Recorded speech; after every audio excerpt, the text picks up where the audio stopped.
Hello नमस्कार दोस्तों, स्वागत है आपका आज की इस वीडियो में।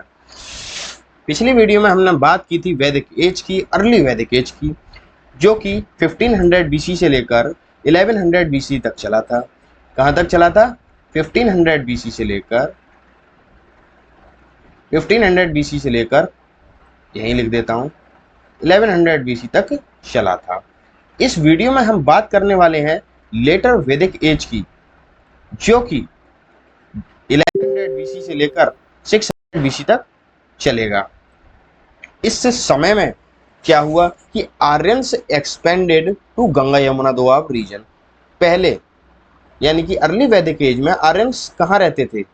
अर्ली वैदिक एज में आर्यंस कहाँ रहते थे? सप्त सिंधु रीजन में, यानी कि 7 रिवर्स जो होती हैं, 7 रिवर्स जो थी उस रीजन में। मैंने आपको पिछली वीडियो में दिखाया था। यानी कि आप मोटा मोटा समझ लीजिए, इंडस रिवर के आसपास, जहाँ इंडस वैली सिविलाइजेशन थी उसके आसपास रहा करते थे। अब आर्यंस एक्सपेंड हुए, ठीक है, और एक्सपेंड होकर कहाँ पहुंचे? गंगा यमुना दोआब रीजन में। सबसे पहले इस वर्ड का मीनिंग क्या होता है? दोआब। दोआब का मतलब होता है दो नदियों के बीच का एरिया, उसको हम दोआब कहते हैं। तो पहली सिविलाइजेशन जो है वो इंडस वैली के आसपास है, इंडस रिवर के आसपास है, जहाँ 7 और रिवर हैं। दूसरी जो है ये गंगा यमुना दोआब, यानी गंगा यमुना के बीच में।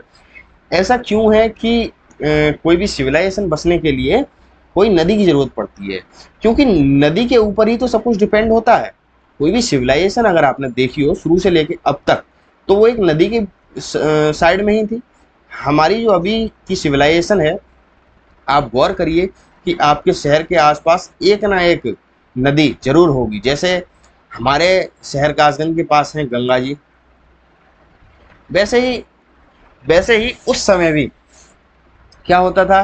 गंगा यमुना दोआब, यानी कि गंगा यमुना नदी के बीच में इस सिविलाइजेशन का एक्सपेंड हो गया। मैं आपको दिखा दूं ये जगह कहाँ है। आप इस मैप में देख पा रहे होंगे, ये जो जगह है यही जगह गंगा यमुना दोआब कहलाती है। अगर आपको और थोड़ा अच्छे से क्लियर करूं तो मैं आपको एक और मैप दिखाता हूँ। ये आप मैप देख पा रहे होंगे, ये जा रही है हमारी गंगा जी और ये है यमुना जी। इन दोनों के जो बीच का एरिया है, ये जो आप एरिया देख रहे हैं, इसको गंगा यमुना दोआब कहते हैं। ठीक है, इन दोनों के बीच का जो एरिया है ये गंगा यमुना दोआब कहलाता है।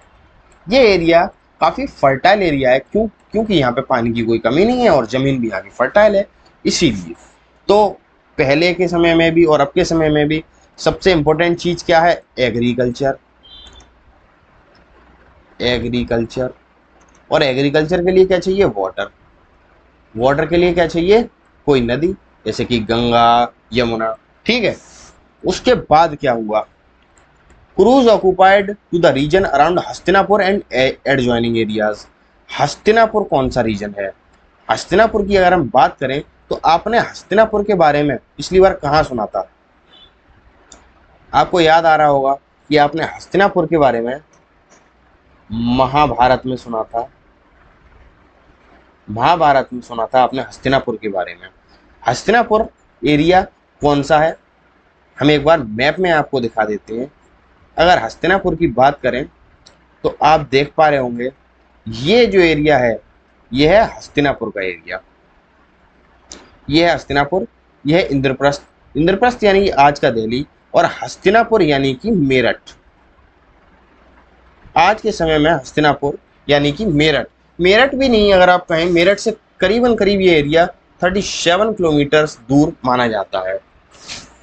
वापस से हम अपनी स्लाइड पर चलते हैं।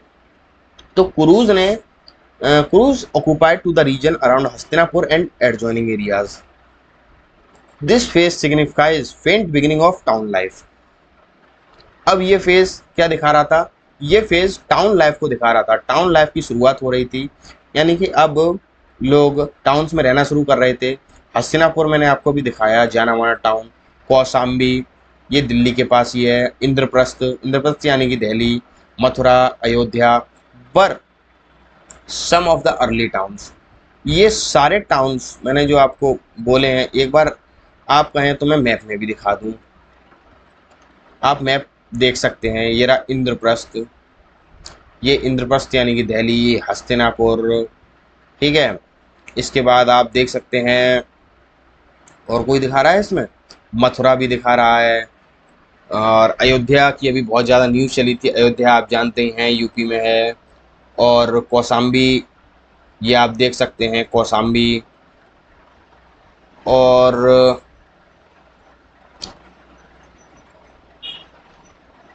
और बस यही आप समझ लीजिए। ठीक है, जो भी मैप में दे रखा है वो मैंने आपको दिखाई दिया, आपको समझा ही दिया। और आगे चलते हैं। यूज ऑफ श्याम अयर्स। श्याम अयर्स अकर्ड ऑन एक्सटेंसिव स्केल। श्याम मीन्स क्या होता है? श्याम मीन्स थोड़ा सा काला टाइप आप समझ सकते हैं। ठीक है, अयस मीन्स अयस या अयस्क। अयस्क। Shyam means iron. श्याम अयस्क मीन्स यहाँ पर क्या है? आयरन। अयस्क आज के टाइम में भी हम यूज करते हैं। और यूज ऑफ श्याम अयस्क अकर्ड ऑन एक्सटेंसिव स्केल, यानी कि आयरन का यूज बहुत ही ज़्यादा बड़े स्केल पर होना शुरू हो गया था उस समय। आयरन से क्या बनते थे? वेपन्स बनते थे, लोगों में लड़ाइयाँ होती थी, तलवारें बनती थी, कुल्हाड़ी बनती थी। अब हम देखेंगे इकोनॉमी के बारे में। लेटर वैदिक एज में इकोनॉमी के क्या क्या साधन थे? तो सबसे बड़ी बात एग्रीकल्चर। एग्रीकल्चर तो मैं आपसे बात कर ही रहा हूँ, एग्रीकल्चर तो मेन है ही इंडिया के लिए। Became the most important activity. One of the ब्राह्मण literature, Shatapatha Brahmana commentary on Yajurveda speak at length about farming rituals. यानी कि एक ब्राह्मण है जो कि शतपथ ब्राह्मण है। ब्राह्मण यहाँ कोई कास्ट नहीं है। ठीक है, ब्राह्मण है जो कि शतपथ ब्राह्मण है। ब्राह्मण क्या है? एक वेद का ही एक क्या है? अंश है ब्राह्मण। जो इसमें एक शतपथ ब्राह्मण कमेंट्री है, एक बुक है ऑन यजुर्वेद, यजुर्वेद में है। Speak at length about farming rituals. Farming rituals के बारे में बहुत कुछ बताता है। इससे हमें क्या पता चलता है कि पहले फार्मिंग बहुत अच्छे तरह से हुई थी इस समय में। This age also witnessed diverse art and craft tradition. Art and craft किसी भी समय का बहुत ही जरूरी अंग होता है। किसी भी समय में जब आर्ट एंड क्राफ्ट होती है वो बहुत जरूरी अंग माना जाता है। आर्ट एंड क्राफ्ट के बारे में आप पूरी तरह से पढ़ेंगे आर्ट एंड कल्चर में। नेक्स्ट हम देखेंगे पॉलिटी। उस समय की पॉलिटी क्या रही होगी, राजनीति क्या रही होगी। The tribal authority became territorial. जो ट्राइबल अथॉरिटी थी वो टेरिटोरियल हो चुकी थी। हम लेते हैं green colour. The tribal authority became territorial. The position of राजन बिकेम पावरफुल। राजा की पोजीशन अब देखिए इस समय पावरफुल होना शुरू हो गई। अब राजा के सारे पर ही बहुत कुछ हो जाता था किंगडम के अंदर। Tribal assemblies continued but now they are controlled by warriors and Brahmans. अब ये जो ट्राइबल असेंबलीज हुआ करती थी, पहले ऐसा नहीं हुआ करता था कि सिर्फ एक किंग के द्वारा या वरियर के द्वारा हो रही हो। अब क्या हुआ कि वरियर्स और ब्राह्मण के द्वारा ये कंट्रोल की जाती थी। वरियर्स और ब्राह्मण की बात ही राजा सुनता था। बलि बिकेम ओब्लिगेटरी एन ऑफिसर। बलि का मीन्स यहाँ क्या है? टैक्स। टैक्स क्या हो गया? टैक्स यहाँ कंपलसरी हो गया। एक ऑफिसर नियुक्त कर दिया गया जिसका की नाम था संग्रहेत्री। ये एक पोस्ट है, संग्रहेत्री was appointed to collect taxes and tributes. इससे पहले तक टैक्सेस जो थे वो कंपलसरी नहीं थे।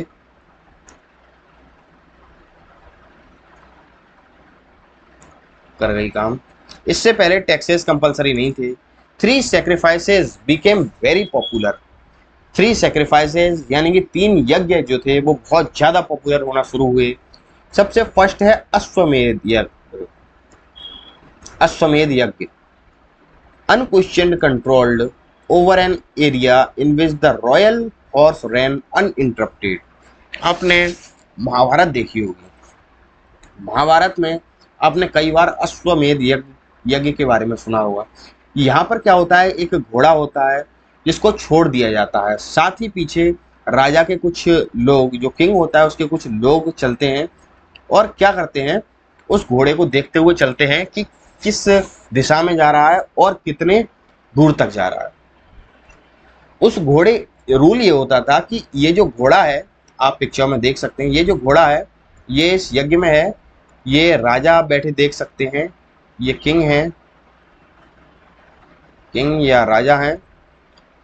ये यहाँ रिचुअल कराने वाले प्रीस्ट वगैरह हैं, पंडितगण। तो ये घोड़ा है, इसको कोई रोक नहीं सकता, ये रूल था। अगर कोई और राजा इस घोड़े को रोक रहा है तो आप ये मान लीजिए वो राजा आपको युद्ध के लिए आमंत्रित कर रहा है, यानी कि ये जो राजा है उससे फिर युद्ध करेगा जाकर। ये राजा फिर उसको हराएगा और उसकी जगह अपने कब्जे में ले लेगा, और घोड़ा अनइंटरप्टेड क्या क्या करेगा, चलता रहेगा जब तक कि ये राजा हार नहीं जाता।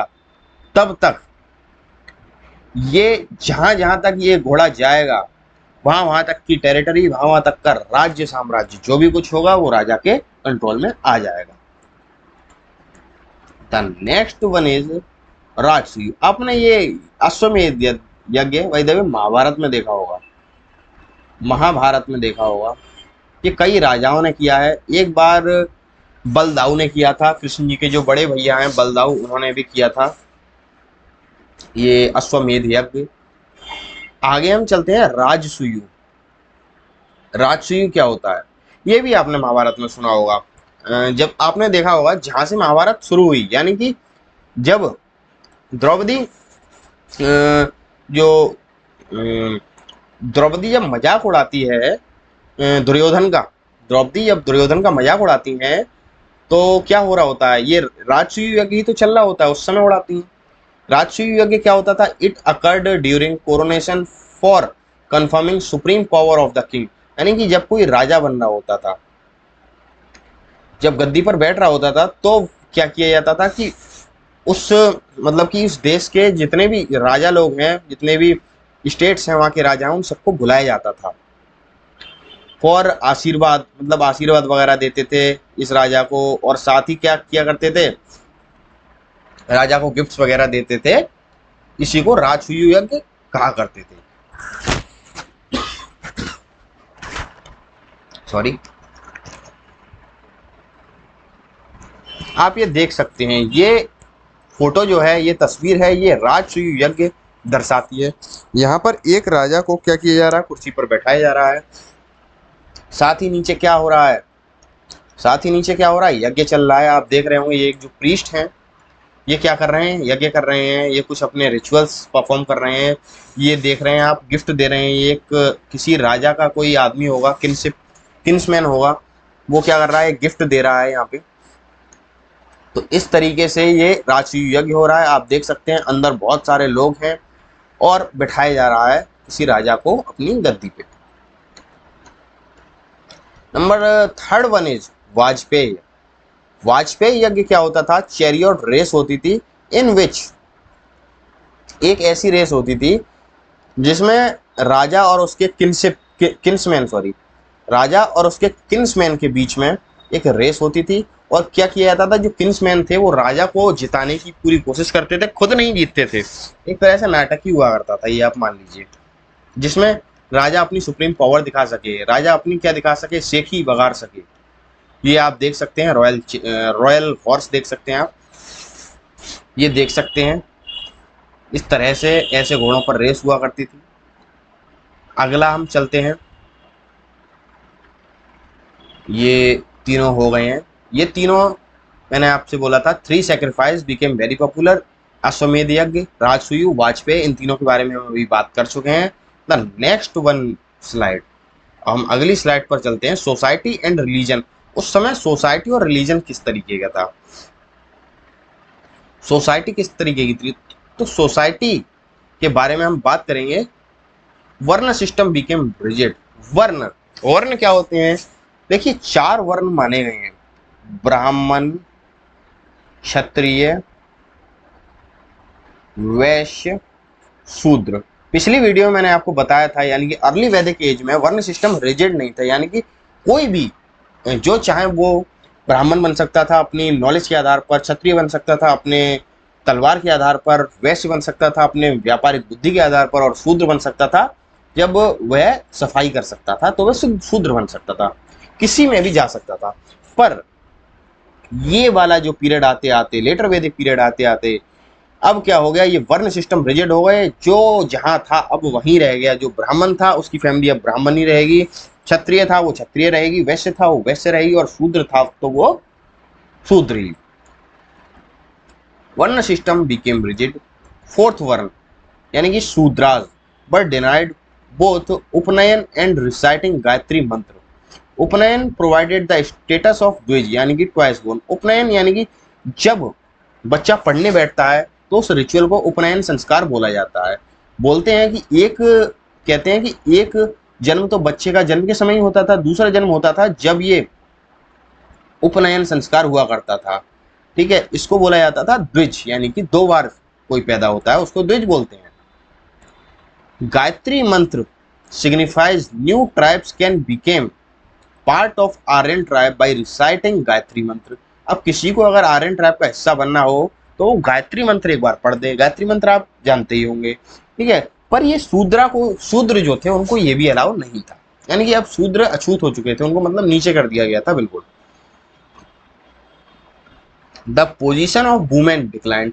अब देखिए औरतों की भी पोजीशन यानी वुमेन की भी पोजीशन क्या हो गई, डिक्लाइन हो गई, यानी कि अब उनकी पोजीशन खराब होती चली गई। They were no longer allowed in travel assemblies. अब वो असेंबलीज में नहीं बैठ सकती थी। They were also denied both Gayatri mantra and उपनयन। देखिए आप, गायत्री मंत्र और उपनयन संस्कार भी उनका नहीं हो सकता था। इतनी ज़्यादा कंडीशन खराब होने वाली थी आगे आने वाले समय में, यानी कि ये जो लेटर वैदिक काल है इसमें बहुत ज़्यादा कंडीशन खराब होती चली गई। बहुत ज़्यादा आप कह सकते हैं सोसाइटी जो है रिजिड हो गई, रिलीजन भी रिजिड हो गया। द टर्म गोत्र कम फ्रॉम काउ। काउ, ये जो गोत्र टर्म है वो काउ से ही आया है। हम आज के समय में गोत्र किस लिए यूज़ करते हैं? किसी भी जाति के अंदर कुछ लोग होते हैं, उस जाति के अंदर भी बहुत सारे गोत्र माने गए हैं। The place where cattle is kept. गोत्र का जो लिटरल मीनिंग होता है, गोत्र का सही मीनिंग होता है जहाँ कैटल या जहाँ मतलब पशुओं के रखने की जगह होती है उसको गोत्र कहा जाता था। इंस्टीट्यूशन ऑफ गोत्र इमर्ज्ड ड्यूरिंग दिस पीरियड। इस समय में क्या हुआ, गोत्र इमर्ज हो गया। गोत्र, अब गोत्र के बारे में क्या कहा गया आगे सुनिए। Gotra literally means place where cattle belonging to entire clan. पूरे क्लैन की जो कैटल्स होती थी, जहाँ रखी जाती थी, उस जगह को गोत्र बोला जाता था। It later signified decent from a common ancestor, यानी कि ऐसा कोई मतलब ऐसे लोग जिनका एक कॉमन एंसिस्टर हो, यानी कि ये एक कॉमन एंसिस्टर है।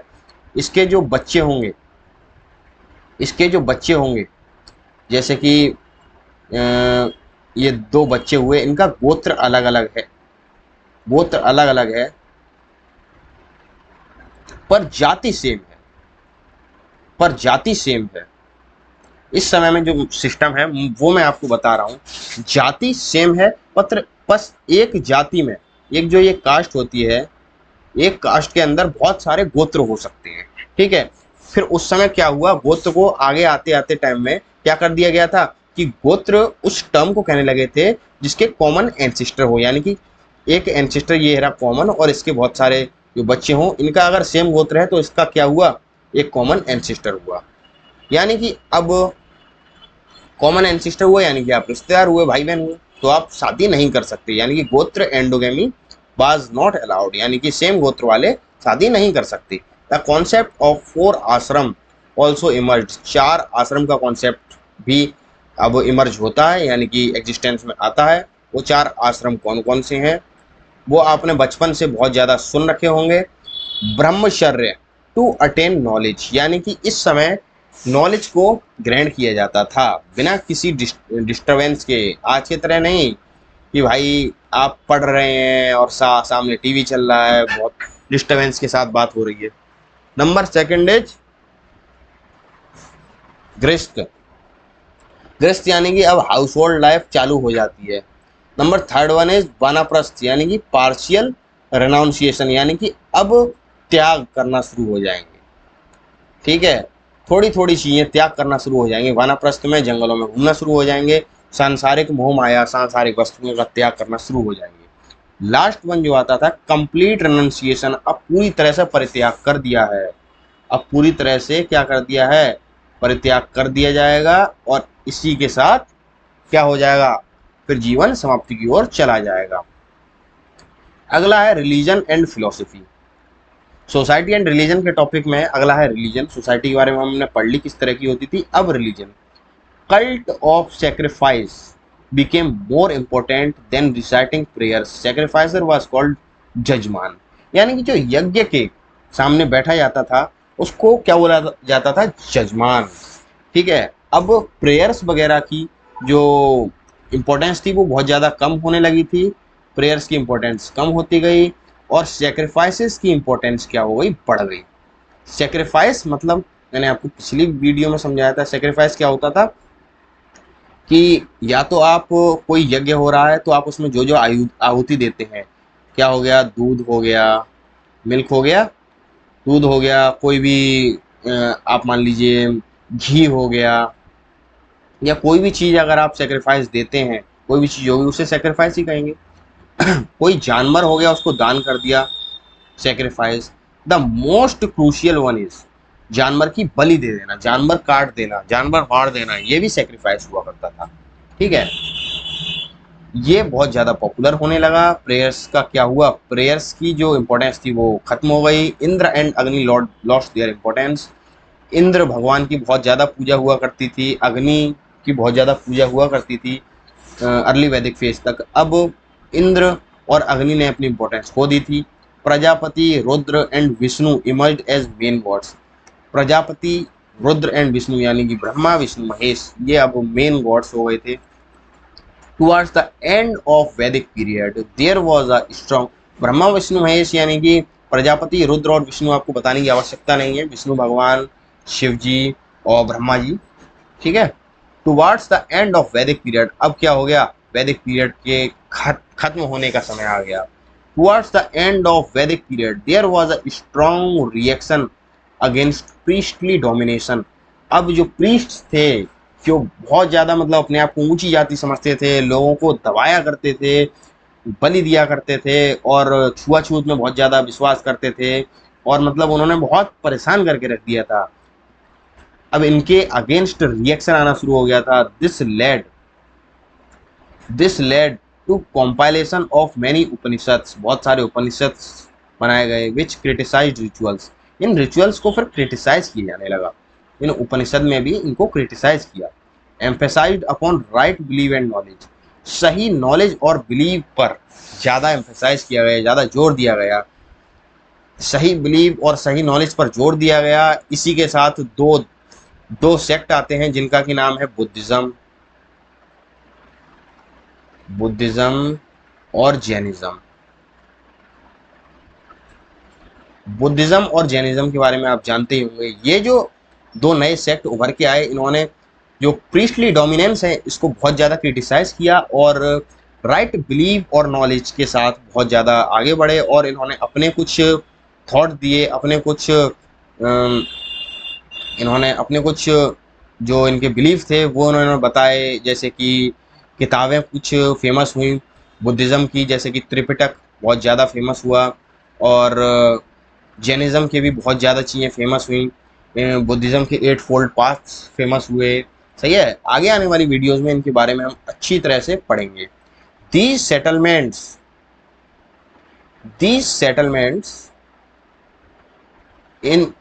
in the course of time with excess of agricultural produce, regular taxation, extensive use of iron led to emergence of, क्या हुआ? अब इमरजेंस किसका हुआ? देखिए ये मैं मार्क क्यों कर रहा हूँ, यहाँ से क्या होता है? नई चीज़ों का इमरजेंस होना शुरू हो जाता है। नई चीज़ यानी कि नई जगह। ये सेटलमेंट्स पे मैंने 2-3 बार क्यों मार्क किया है? सेटलमेंट्स, अब नए तरह के कुछ सेटलमेंट्स इमर्ज होने वाले हैं। नए तरह के सेटलमेंट से मेरा क्या मतलब है यहाँ? अब वैदिक एज समाप्त होने वाली थी और एक नया काल शुरू होने वाला था, महाजनपद काल।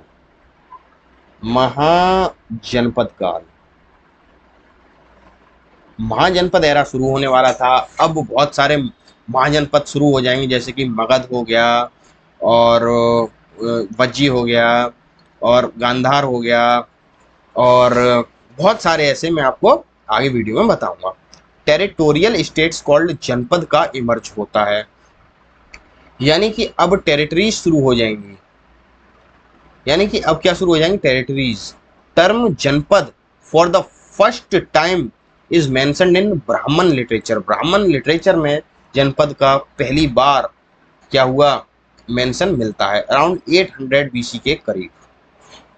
सम of this janapada became larger kingdoms and called mahajanapada. मैंने आपसे बताया था अब महाजनपद काल की शुरुआत होने वाली है, महाजनपद एरा की शुरुआत होने वाली है। बहुत सारे महाजनपद अब इमर्ज होंगे। सबसे मेन रहेगा मगध महाजनपद। मगध के बारे में आपने कई कहानियां सुन रखी होंगी। मगध के बारे में आपने क्या सुन रखी होंगी, कई कहानियां सुन रखी होंगी। मगध किंगडम है, इसके जो राजा कौन थे, इसके जो सबसे पहले राजा थे वो चंद्रगुप्त मौर्य थे। चंद्रगुप्त मौर्य, और एक इसके प्रतापी राजा हैं वो अशोक मौर्य। सही है। बहुत सारी आपने कहानियां सुनी होंगी चाणक्य के बारे में। चाणक्य कौन थे, उन्होंने कैसे चंद्रगुप्त मौर्य को आगे बढ़ाया, कैसे उन्होंने हेल्प की इंडिया का सबसे बड़ा साम्राज्य बनाने में। मगध साम्राज्य इंडिया का सबसे बड़ा साम्राज्य माना जाता है। कैसे क्या हुआ, आगे आने वाली वीडियोस में हम आपके साथ डिस्कस करने वाले हैं। बहुत ज़्यादा अच्छे सेशंस आगे रहने वाले हैं। ये सेशन हम यहीं समाप्त करते हैं। मिलते हैं अब आपके साथ नई वीडियो में। ये एक लास्ट फ़ोटो रह गई थी, ये आखिरी फ़ोटो है। मैंने आपको दिखाई नहीं थी ये, क्योंकि दिखाने की आवश्यकता मुझे नहीं पड़ी, क्योंकि चार जो वर्ण थे वो मैंने आपको वैसे ही बता दिए। ब्राह्मण यानी कि प्रीस्ट, क्षत्रिय, वरियर या ruler, Vaishyas, skilled traders, Shudras, unskilled workers. सही है। हरिजन्स, ये मैंने आपको पिछली वीडियो में बहुत अच्छे से समझाया था। आपने अगर नहीं देखी तो जाकर आप देख सकते हैं। इसके बाद हम मिलते हैं आपके साथ नई वीडियो में। तब तक के लिए जय हिंद, जय भारत। चैनल को सब्सक्राइब कर लेना, आप लोग करते नहीं हो, मैं इतनी मेहनत कर रहा हूँ।